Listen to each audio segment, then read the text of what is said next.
What is going on, guys? Justin here with part 2 of our Midwest Gaming Classic 2018 series. Part 1 was a look at the drive down to the convention, all the stores we hit, and the pickups we got. This part here is going to be the convention itself. Obviously got a ton of footage of the vendor hall, but also some of the other happenings of the convention. So let's take a look.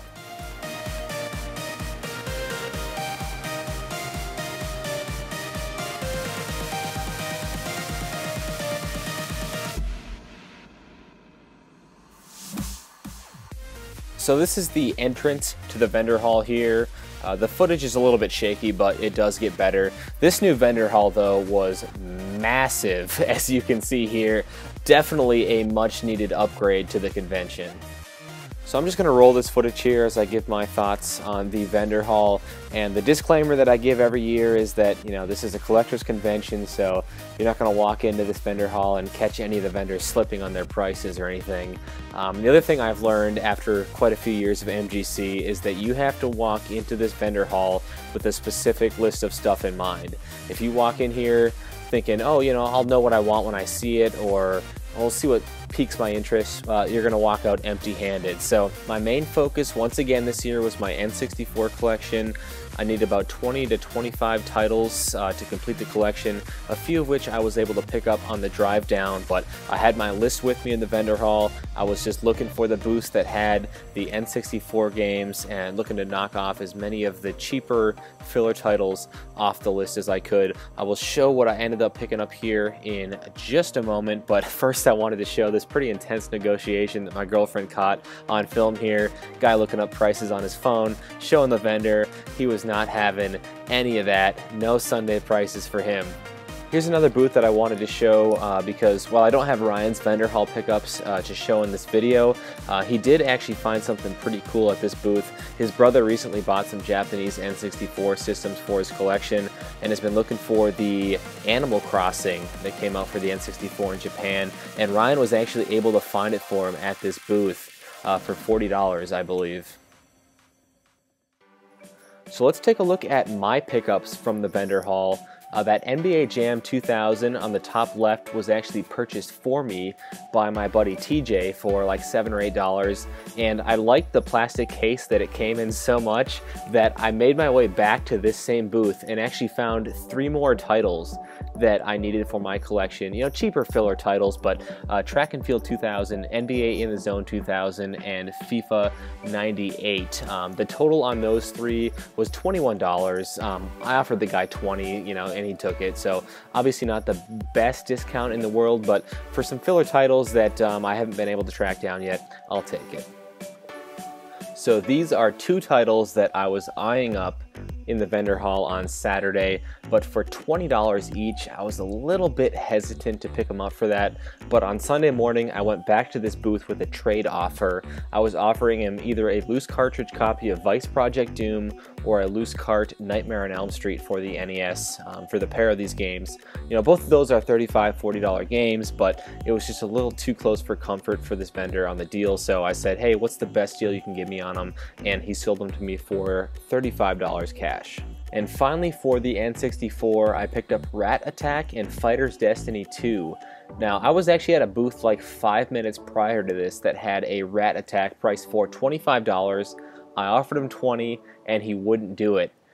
So 5 minutes later, I stumble across this booth that has 2 titles that I need for the collection, Rat Attack and Fighter's Destiny 2, that he sold me for a total of $25. Obviously the FD2 has seen better days, but I think I'll be able to clean it up enough to at least make it collection worthy. So my girlfriend also found some pretty cool stuff at the show. She's all into arts and crafts, so she was all about these Zelda stickers. She got the bundle of those for $5. And then she picked up this Majora's Mask 3D action figure. It's like a Japanese figure for $40 that she was pretty excited about. So let's take a look at what else was going on at the convention. This is like the edge of the vendor hall here. They had some arcades set up for people to play, but I think the hit of the vendor hall was this DeLorean. This was not the actual DeLorean from Back to the Future, but it was a very close replica that was pretty cool to check out. And one corner of the vendor hall had this board game area where you could check out, rent out a board game for a little while, kind of sit down and relax and play it. The next room over had some big screen projection video game action going on. There was also a bunch of game tournaments going on for both newer and older games. We didn't have a whole lot of time to kind of sit down and check that out, but I can imagine they got pretty competitive.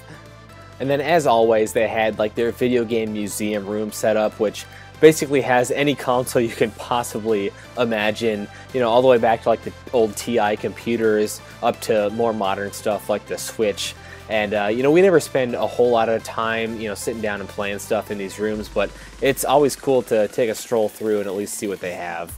So getting into like the pinball and the arcade hall here, this was kind of a sigh of relief, because previous years at MGC, at the previous venue, the room that they crammed all of this stuff into was way too small. You'd walk through, you were shoulder to shoulder with everybody, you could barely breathe, but luckily with this new, much larger location, as you can see, it's much easier to kind of just take a stroll through this area and check out what they have. We didn't spend a whole lot of time, playing any of the games or anything, but, they're all set to free play for anyone that wants to enjoy them. And it was still kind of cool checking out some of like the feature pinball machines, some of the feature arcade machines that they had. Just not stuff that you get the chance to see every day. But in my opinion, one of the coolest parts of the show were these Mortal Kombat actors.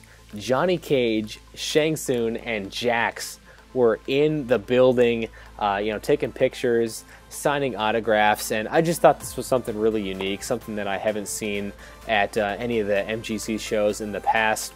Obviously the actors look quite a bit older now than they did in the original video games or movies or whatever, but it was still cool that they were able to get them to come to the show. And so yeah, about that record snowfall setting blizzard, yeah, that sucked. We've dealt with some pretty tough conditions on the drive down to MGC in past years, but this one by far takes the cake. This is us driving back through like the Green Bay, Wisconsin area, and this is the highway, and as you can see, we are the only people on the road.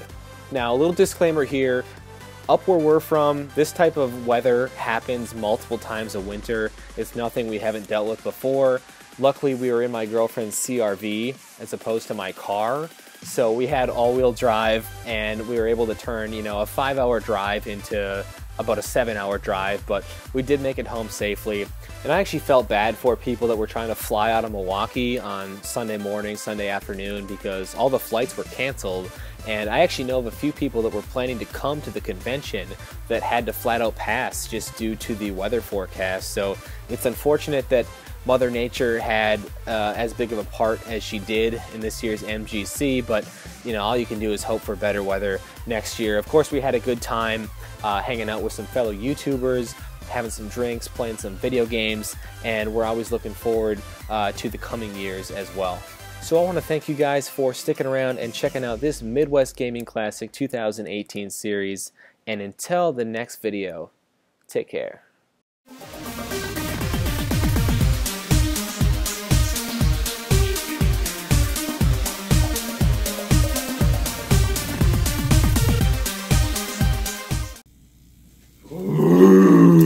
I am the ghost of MGC.